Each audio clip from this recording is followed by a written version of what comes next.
بسم اللہ الرحمن الرحیم۔ مسلمانوں کے ساتھ دنیا میں آج جو ظلم ہو رہا ہے اس کا سب سے آسان حل یہ ہے کہ ان غیر مسلم بھائیوں اور بہنوں یعنی ہندوؤں، بدھسٹوں، یہودیوں، عیسائیوں، سکھوں اور دیگر غیر مسلم بھائیوں اور بہنوں کو مسلمان بنا دیں۔ نہ رہے گی بانس نہ بجے گی بانسری، یعنی ہمارے ان کے درمیان جو نفرت ہے وہ صرف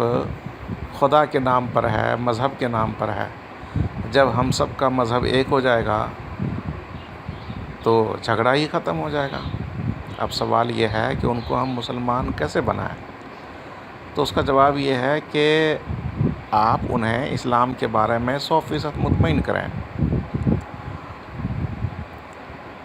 جب مطمئن ہو جائیں گے، قلبی اطمینان ان کو حاصل ہو جائے گا تو انشاءاللہ وہ اسلام قبول کریں گے، اور اس طرح سے کفر ختم ہو جائے گا، صرف اسلام رہے گا۔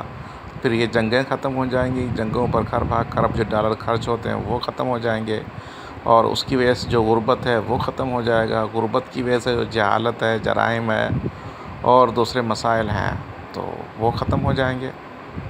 لہذا ان کو مسلمان بنا دیں۔ مسلمان بنانے کا آسان طریقہ یہ ہے، میرے مسلمان بھائیوں اور بہنوں، غور سے سنو کہ آپ ان سے کہیں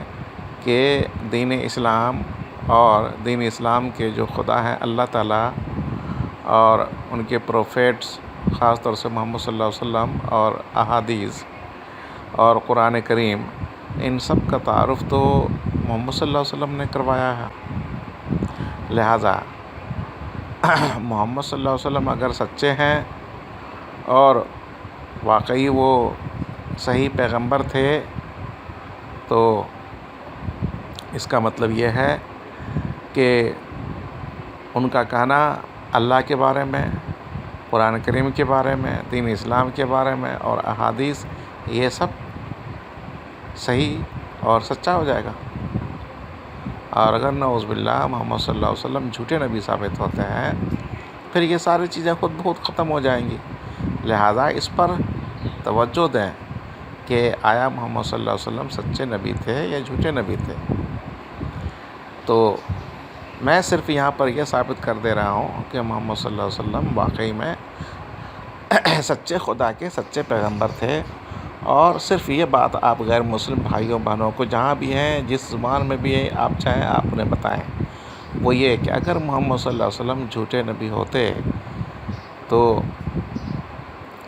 ان کے قبر کی مٹی اور ان کے قبر کے کیڑے مکوڑے نے ان کے جسم کو کیوں نہیں کھایا،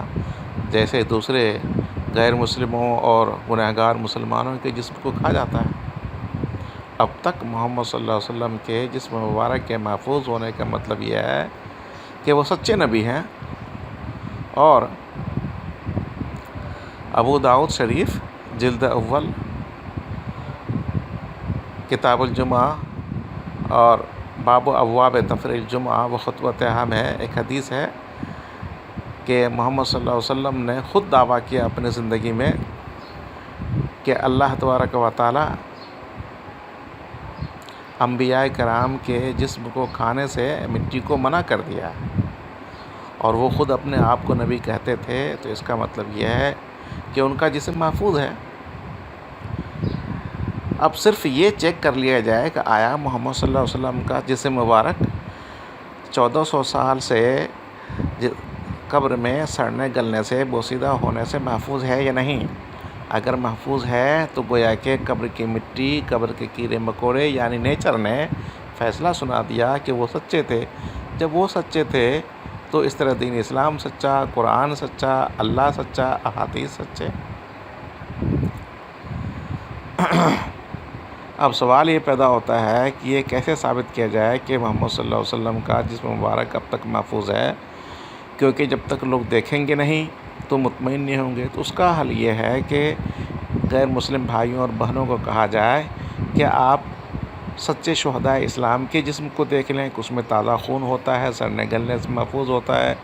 بنا کیمیکل استعمال کیے بھی۔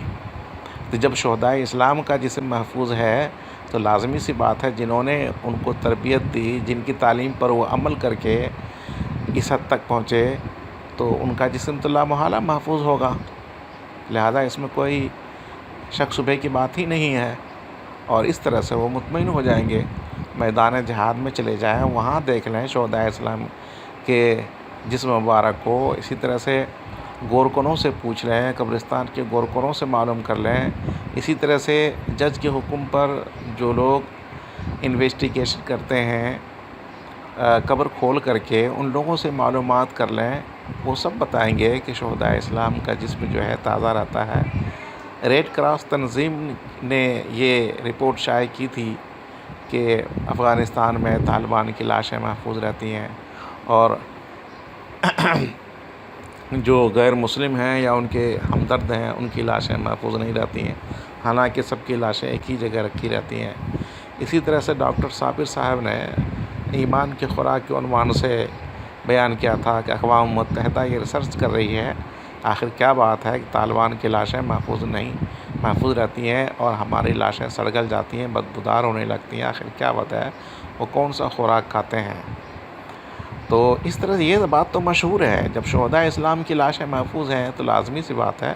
کہ محمد صلی اللہ علیہ وسلم کے جسم مبارک میں بھی محفوظ ہے۔ اسی طرح سے اگر جسم مبارک محفوظ نہیں ہوتا تو نور الدین زنگی رحمۃ اللہ علیہ کے زمانے میں 2 غیر مسلم سرنگ کھود کر کے کیوں ان کی ڈیڈ باڈی کو لے جانا چاہ رہے تھے، جو پکڑے گئے اور ان کو قتل کر دیا گیا۔ تو معلوم یہ ہوا کہ غیر مسلم جو پڑھے لکھے ہیں، ٹاپ کے ہیں، ان کو بھی پتہ ہے کہ آپ صلی اللہ علیہ وسلم کا جسم مبارک محفوظ ہے۔ اور اس طرح سے حذیفہ بن یمان رضی اللہ تعالیٰ، عبداللہ بن جابر رضی اللہ تعالیٰ عنہ، 2 صحابہ کرام کی جسم مبارک کو نکالا گیا تھا شاہ عراق کی طرف سے، کنگ فاروق کی طرف سے، اور دجلہ کے کنارے سے نکال کر کے ٹرانسفر کر دیا گیا تھا شاہ سلمان فارسی رضی اللہ تعالیٰ عنہ کی مسجد میں، جو بغداد میں ہے، عراق میں ہے۔ اور وہاں پر ہزاروں لوگوں نے دیکھا اور غیر مسلموں نے بھی دیکھا، اور غیر مسلمان بھی ہوئے تھے کہ ان کا جسم 1400 سال کے بعد بھی محفوظ تھا، اور آنکھوں کے اندر بھی ایسی چمک تھی جیسے زندہ انسانوں میں چمک ہوتا ہے، اور آئی اسپیشلسٹ وغیرہ مسلمان ہوئے تھے۔ تو مسلمانوں، میں آپ سے گزارش کرتا ہوں کہ میرے بھائی، آپ کا جب بھی کسی غیر مسلم سے بحث مباحثہ ہو، سوال جواب ہو، تو آپ صرف یہ میٹر اٹھائیں کہ نیچر نے آخر ان کے جسم کو اور ان کے صحابیوں کے جسم کو اور ان کے شہداء کے جسم کو سڑنے گلنے سے کیوں محفوظ کیا ہوا ہے، مٹی کو کس نے حکم دیا،